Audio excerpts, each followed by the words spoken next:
안녕하세요. 오늘도 사연살롱을 찾아주셔서 감사합니다.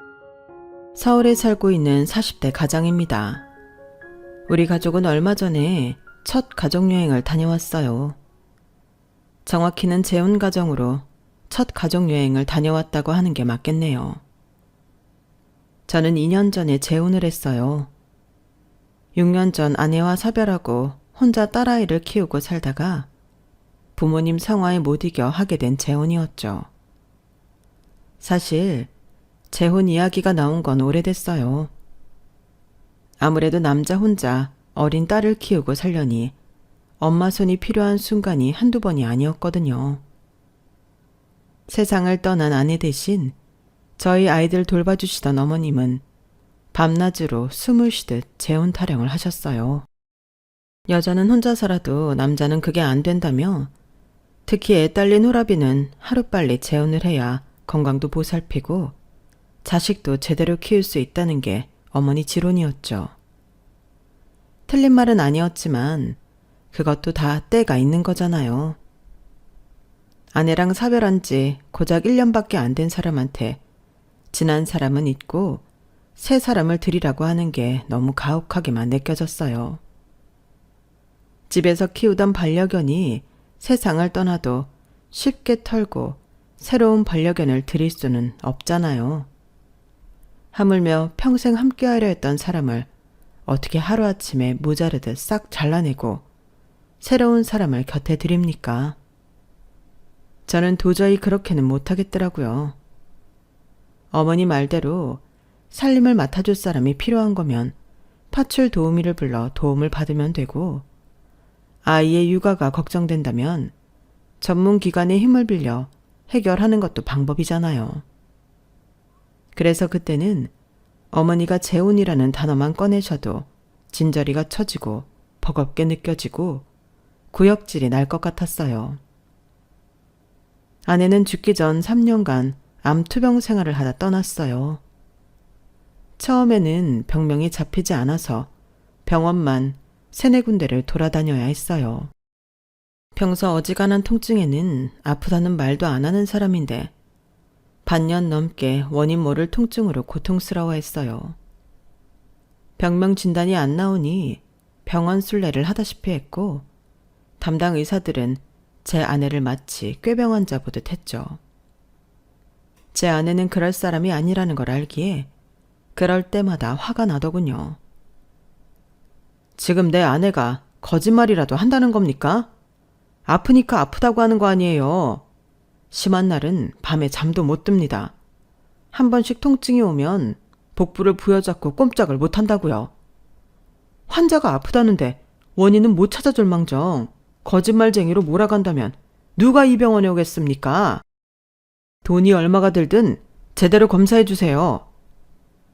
결국 참았던 분노를 터뜨렸고 검사를 하고 일주일 뒤 병명을 알 수 있었어요. 복막암 4기였죠. 이미 복부 쪽엔 암세포가 쫙 퍼졌고 주변 장기에도 전이가 된 상태라서 수술을 해봤자 테이블 데스밖에는 안 될 거라고 하더군요.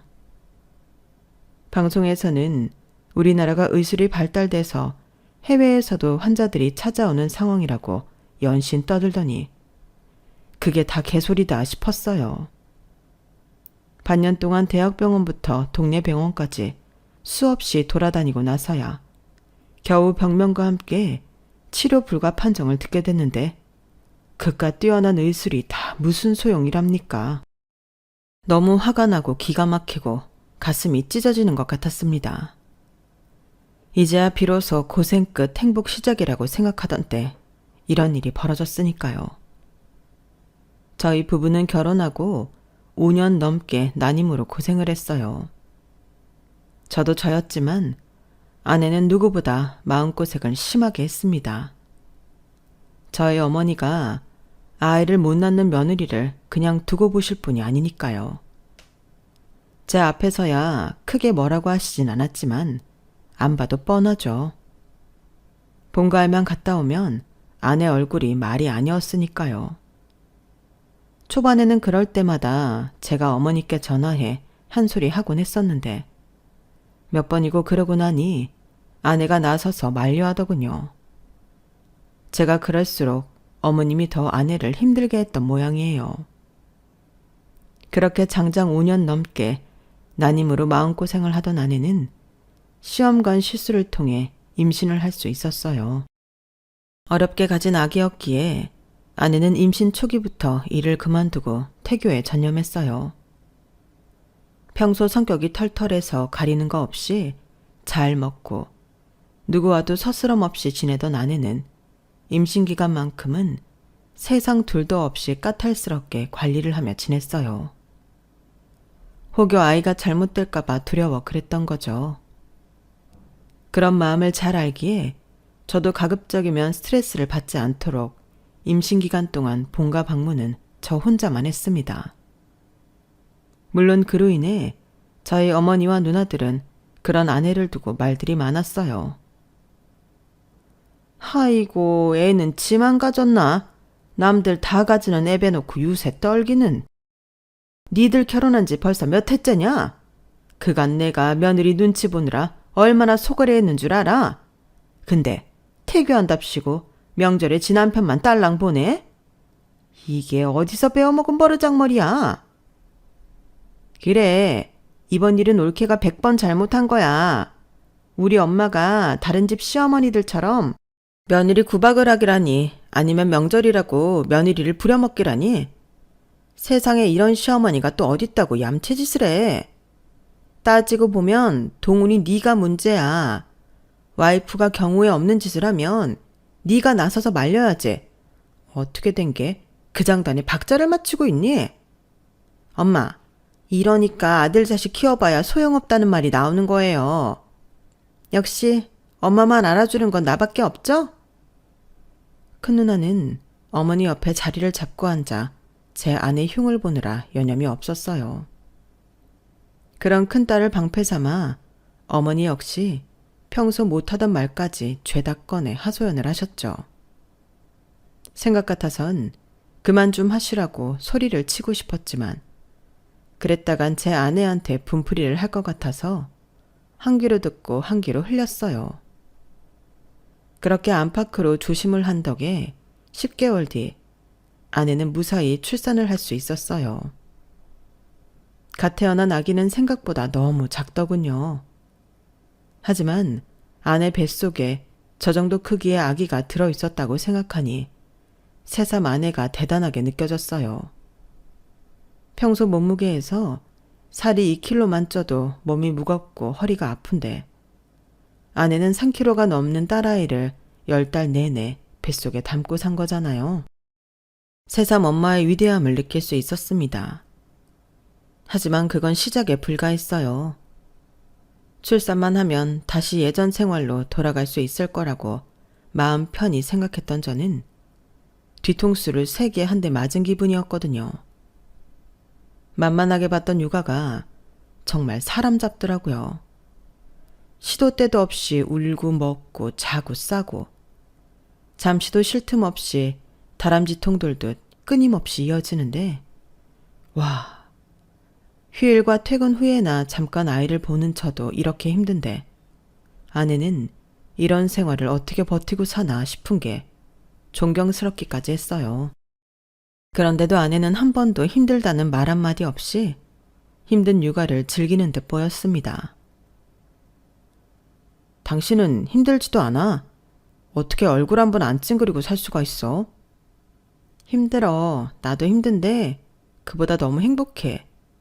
여보, 생각해봐. 불과 1년 전만 해도 우리가 아기를 얼마나 기다렸어? 시험관 시술 실패할 때마다 지옥 문턱까지 갔다 오는 기분이었잖아. 그런 거에 비하면 지금 몸 힘든 건 아무것도 아니야.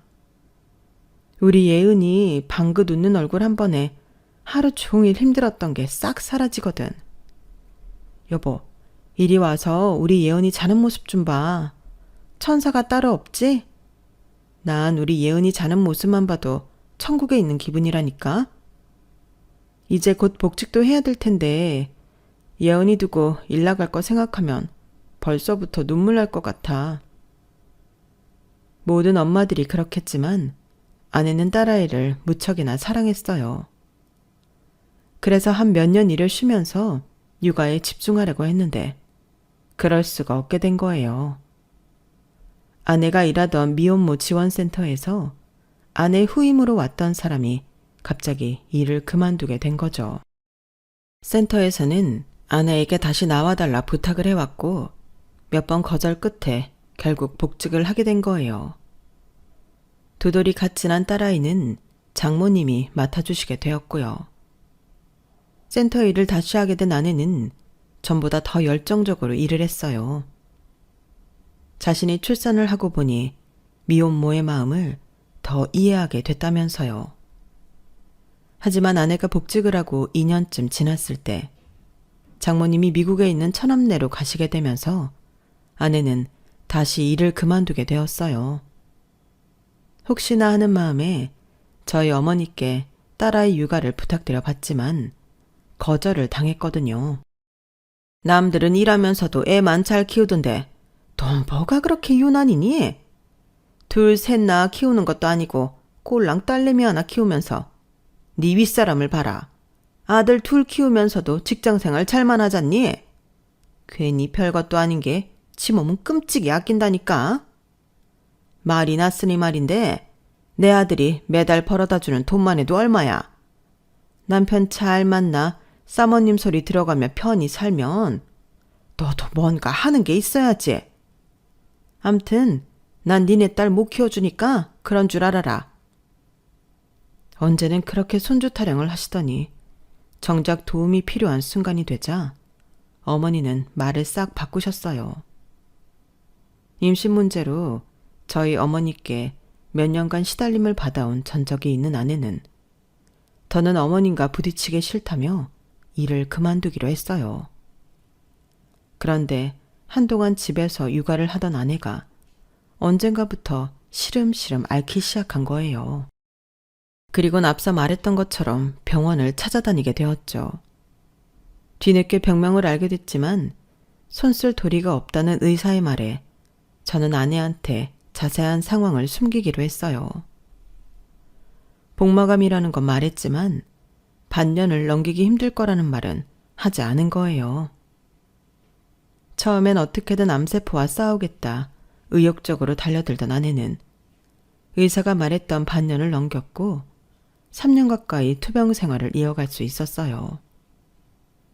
정기검사를 받아보면 상태가 완전히 나아진 건 아니었지만 그래도 호전을 보이는 것 같아서 아내도 저도 희망을 갖게 되었죠. 그런데 하필 그때 생각지 못한 일이 벌어진 거예요. 아내 건강 때문에 가급적 본가 방문을 자제하고 살았는데 어머니가 형수를 앞세워 저희 집에 오신 거예요. 당시 저는 회사에 나가 있었고 딸아이는 유치원에 간 상태여서 아내는 집에 혼자 있었어요. 투병 중인 며느리보다는 아들 걱정이 더 컸던 어머니는 제가 집에 없는 틈을 타 아픈 며느리 앞에서 잔소리를 늘어댔죠.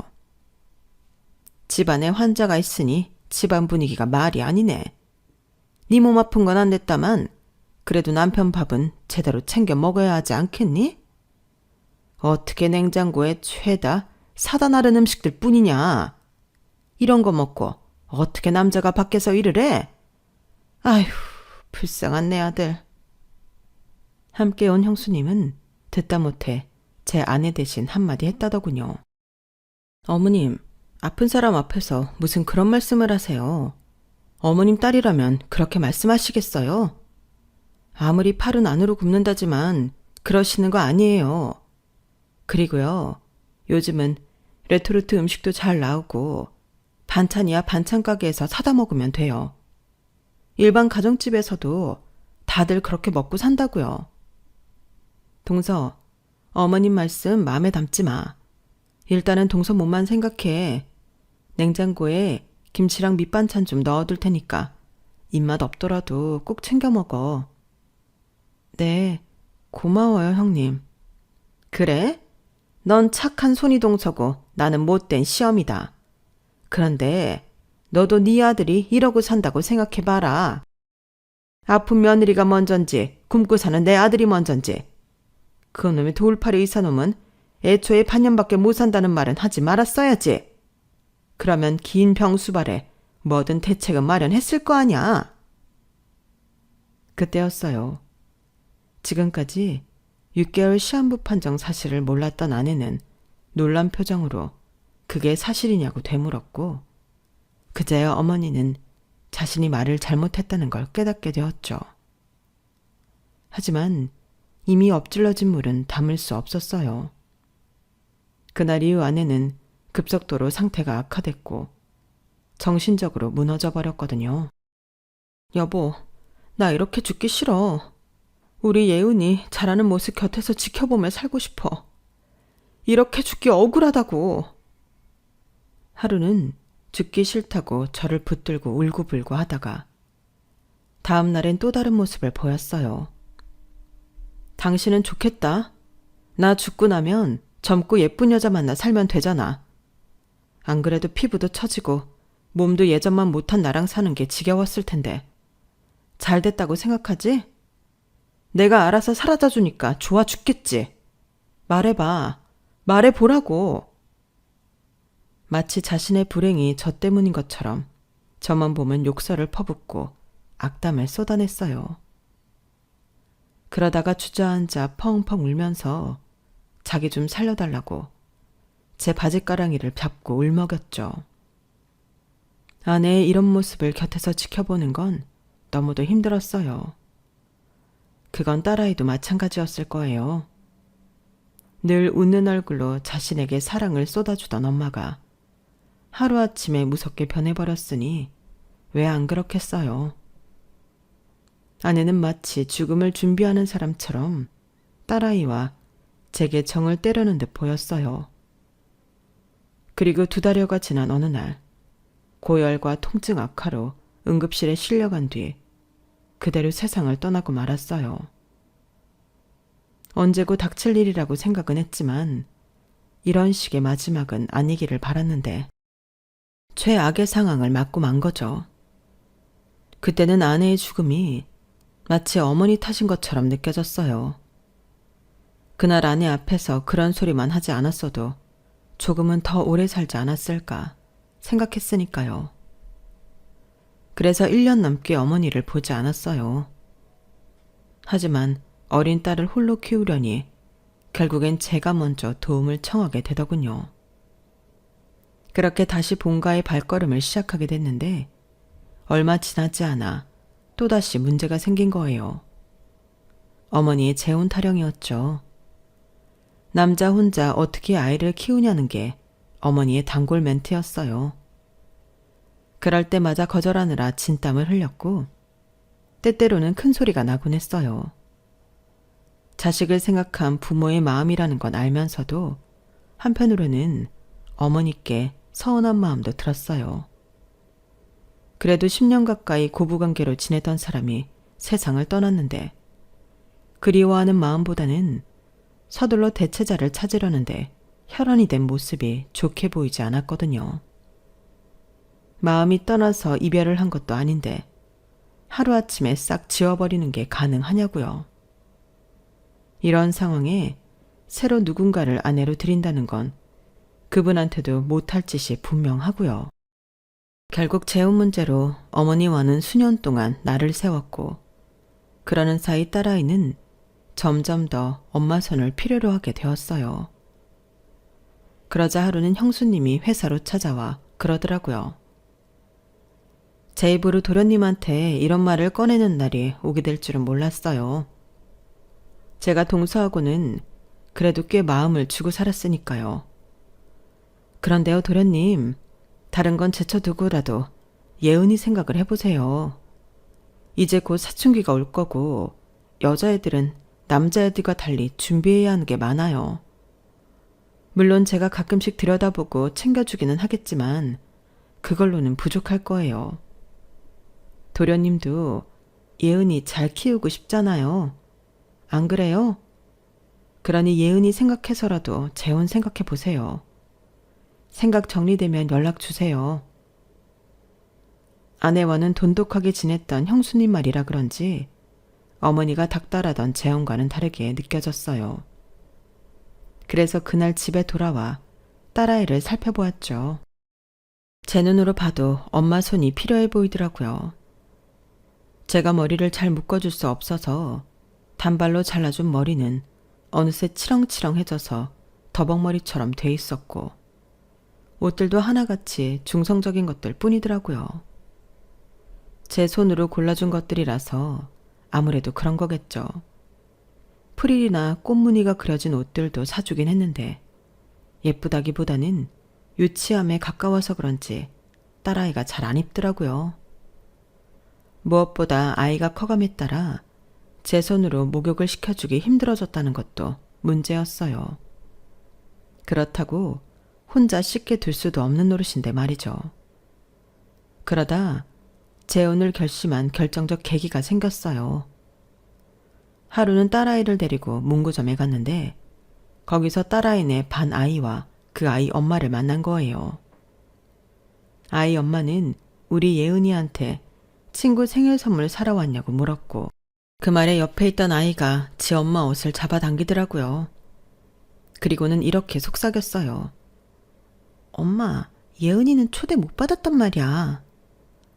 순간 머쓱해진 상황에 아이와 엄마는 서둘러 문구점을 나갔어요. 집에 오는 길에 딸아이한테 좀 전에 있었던 일을 물었더니 딸애가 그러더라고요. 애들이 난 생일 파티에 초대 안 해. 난 엄마가 없잖아. 엄마끼리 안 친하면 생일 파티에 안 부르거든. 알고 보니 요즘은 애들 생일 파티를 집에서 안 하고 키즈 카페나 따로 파티 장소를 빌려하는 모양이더라고요.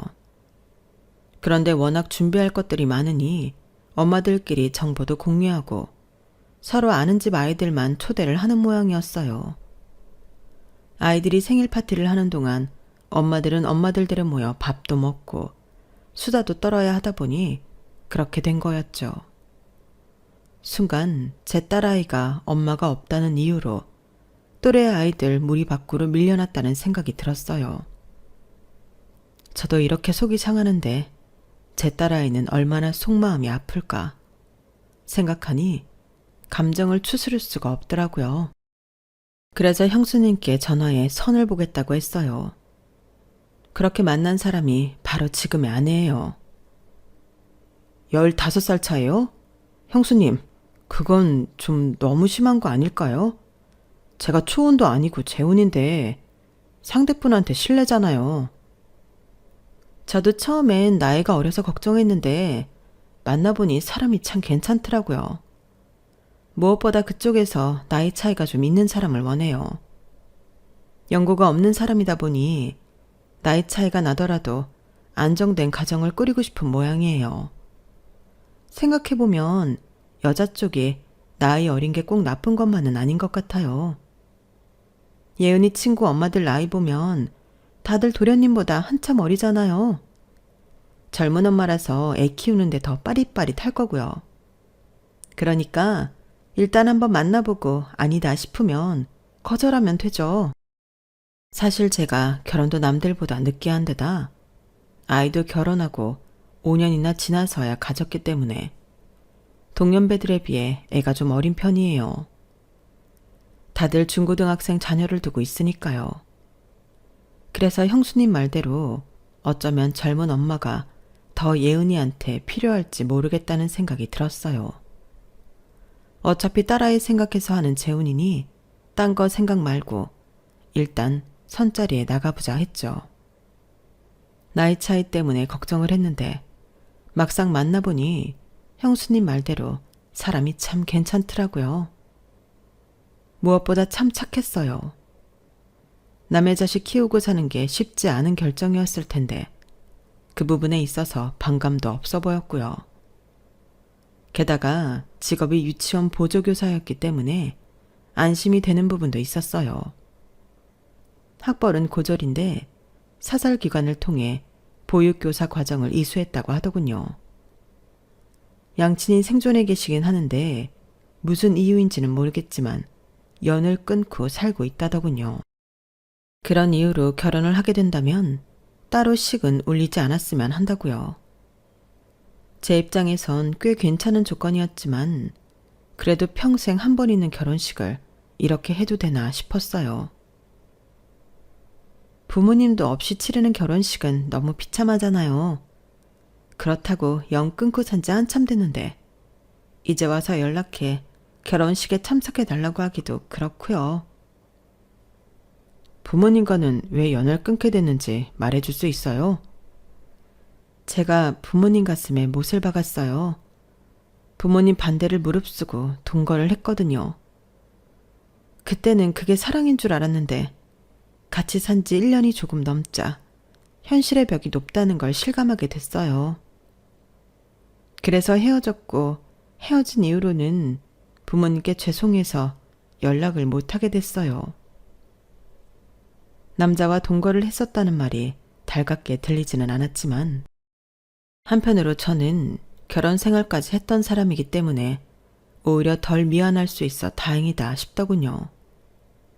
그 만남 이후 몇 달간 만남을 이어갔고 딸아이한테도 소개해 셋이 함께 식사도 하고 놀이동산에도 가면서 가까워지는 시간을 가졌어요. 그리고 만난 지 반년이 조금 지난 시점에 살림을 합치게 되었죠. 딸아이 학교 문제도 있고 해서 아내가 저희 집에 몸만 들어오는 형식으로요. 아무래도 딸아이한테는 갑작스런 새엄마의 등장으로 엄마의 빈자리를 채우기엔 무리가 있었어요. 아직은 엄마라기보다는 함께 사는 동거인 정도로 느끼는 것 같더라고요. 그래도 아내는 나름 엄마 노릇을 하려고 애를 썼어요.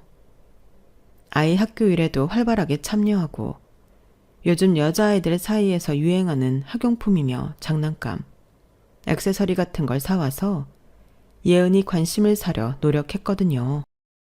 빨래며 청소 같은 집안일도 능숙하게 해내고 요리 블로그나 동영상 등을 보면서 제법 흉내를 잘 냈어요. 그런 모습이 저희 어머니 눈에 예쁘게 보였던 건지 전 아내한테 했던 것과는 달리 두 번째 아내한테는 꽤 차갑게 대하셨죠. 아직 온전한 가족이라고 하기엔 무리가 있었지만 그래도 남들 보기엔 그럴듯한 가족처럼 보이기는 했어요. 그렇게 새로운 가정을 이룬 지 1년이 되어가던 무렵 갑자기 아내가 각방을 쓰자고 하더라고요. 일도 그만두고 집에서 살림만 하다 보니까 무력해지는 것 같아서 뭐라도 좀 배워보려 한다고요. 동영상 강의를 들어야 하는데 아무래도 밤 시간에 듣는 게 편할 것 같아요. 당신 자는데 방해도 될 것 같아서 따로 제 방을 하나 만들까 하는데 안 될까요?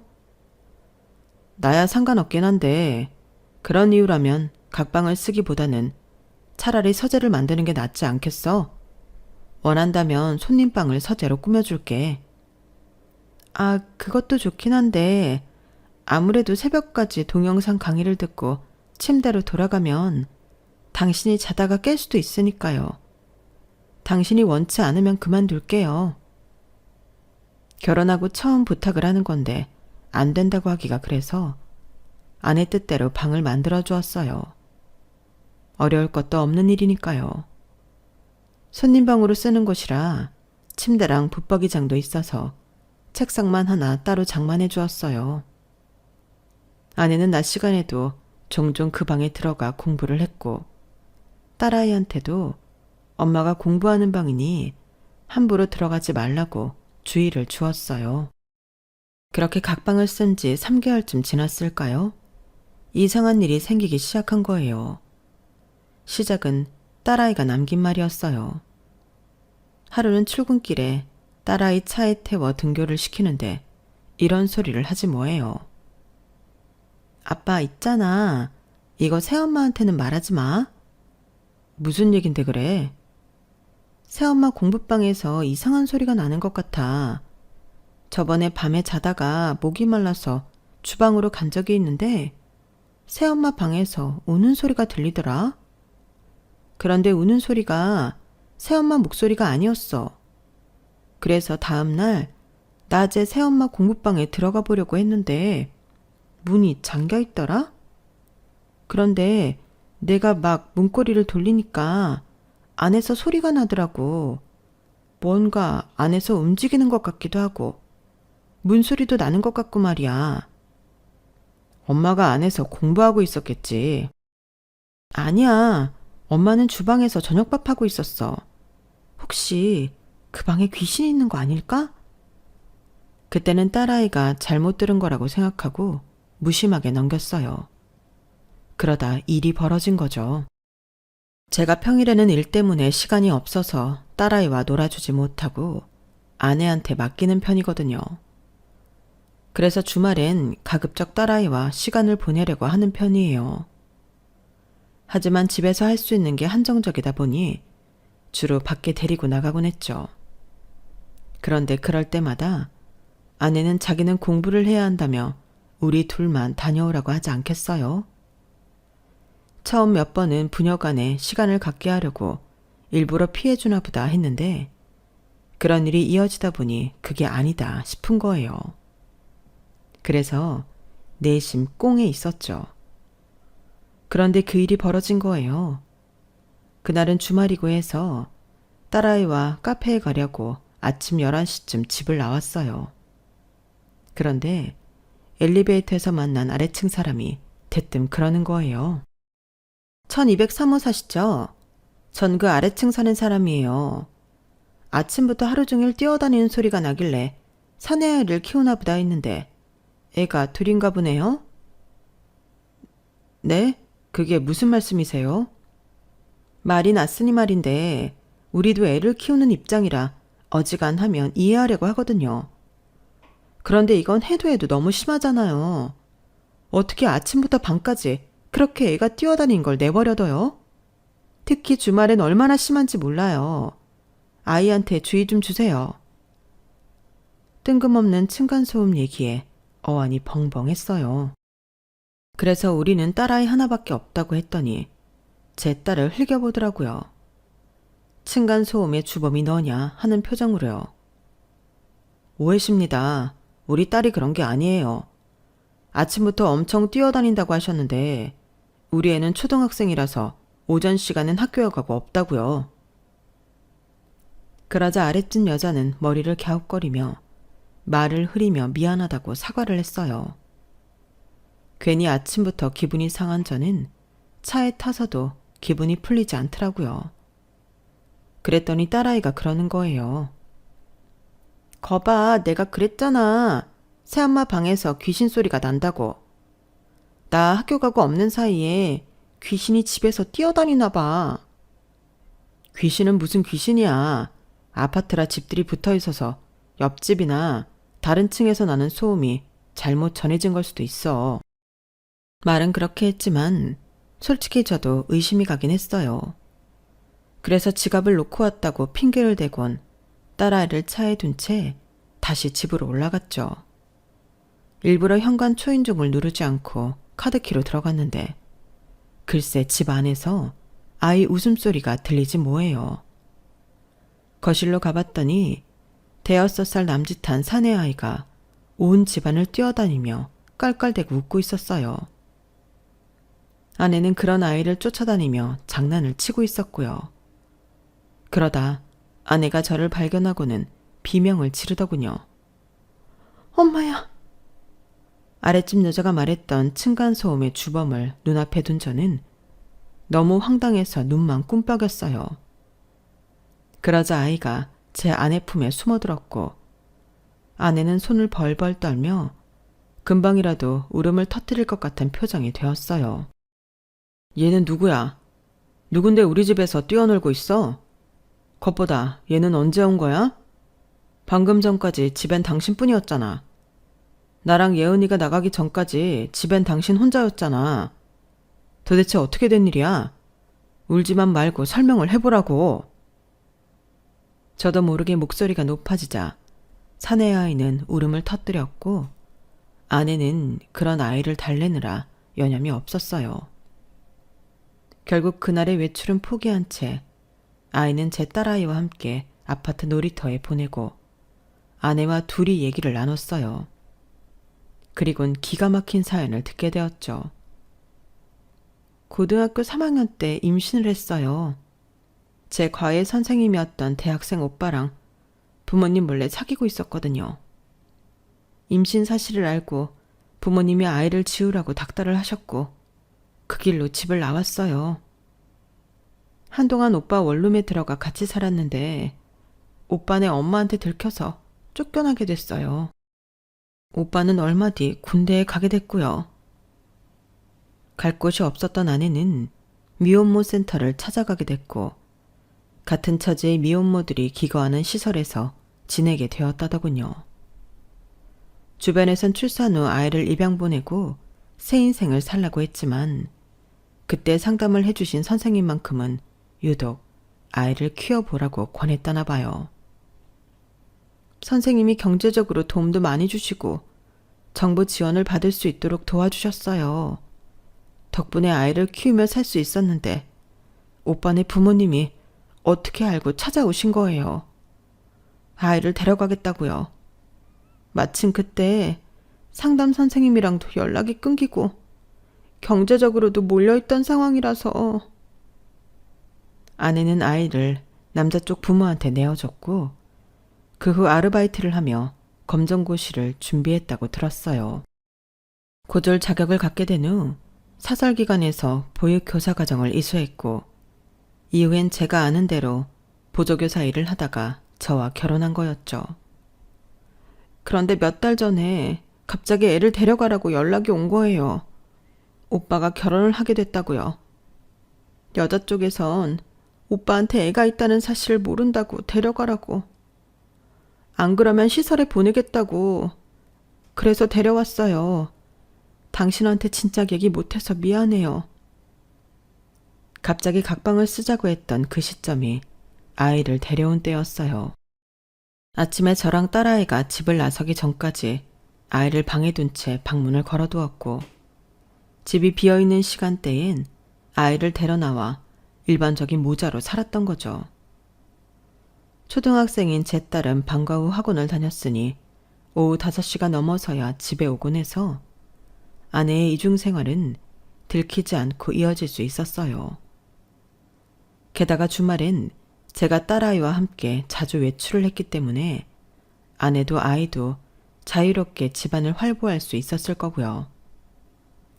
아내는 울먹이며 죄인처럼 두 손을 싹싹 빌며 용서를 구했어요. 그런데 이상하게도 아내가 밉다거나 속았다는 기분이 들지 않더라고요. 상황이 그렇게 됐지만 처음부터 아내가 저를 속일 생각을 하고 결혼을 한 건 아니니까요.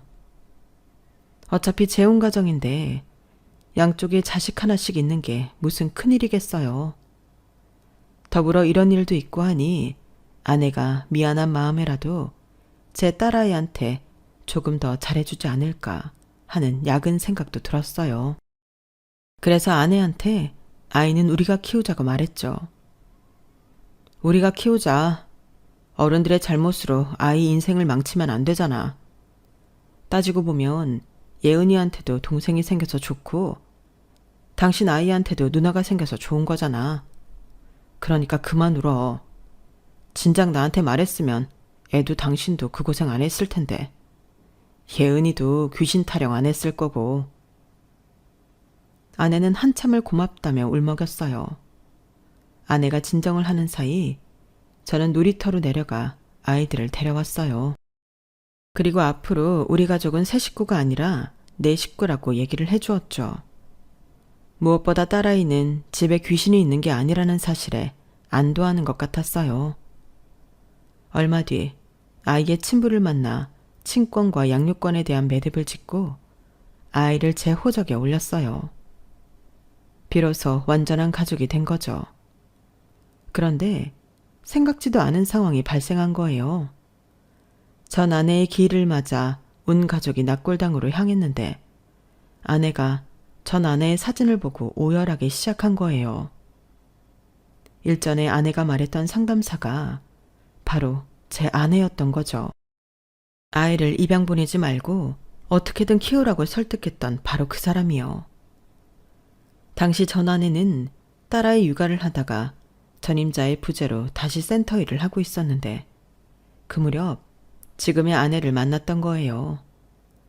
자신이 아이를 낳아 키워보니 아이 없이는 살 수 없겠다는 생각을 하게 됐다며 아이를 키우며 느꼈던 모정을 지금의 아내한테 고스란히 전해주었던 거죠. 금전적으로 지원도 해주고 자립도 할 수 있게 도와주었고요. 그리고 그 덕에 지금의 우리 가정이 만들어지게 된 거예요. 세상엔 영화보다 더 거짓말 같은 우연이 있다는 걸 이번 일을 통해 알 수 있었어요. 온전한 가족이 되어 결혼 2주년을 맞이한 지금, 우리 가족은 전처의 기일이 되면 납골당을 찾아 인사를 하곤 합니다. 죽은 아내가 이어준 지금의 가정을 소중히 가꿔가겠다는 다짐을 하면서요. 그리고 처음엔 서먹했던 아들과도 지금은 죽고 못 사는 사이가 되었어요. 주변에서 아들 바보라고 부를 정도로요. 딸아이는 제 엄마와 어찌나 쿵짝이 잘 맞는지 셈이 날 정도죠. 아들을 제 호적에 올리면서 저희 어머니와는 많이 싸웠고 지금도 연락을 끊고 살고 있습니다만 언젠가는 어머니도 우리 가족을 이해해 주시는 날이 올 거라 믿습니다. 우리 가족이 앞으로도 화목하게 잘 살아간다면 그날은 더 앞당겨지지 않을까 생각해요. 지금까지 제 사연을 들어주셔서 감사합니다. 저희 가족 응원해 주세요. 들어주신 분들도 가정에 항상 기쁨이 가득하길 바랍니다. 여러분, 사연 댓글에 응원과 현명한 조언 부탁드려요. 좋아요와 구독은 저에게 큰 힘이 됩니다. 오늘도 좋은 일 가득하세요.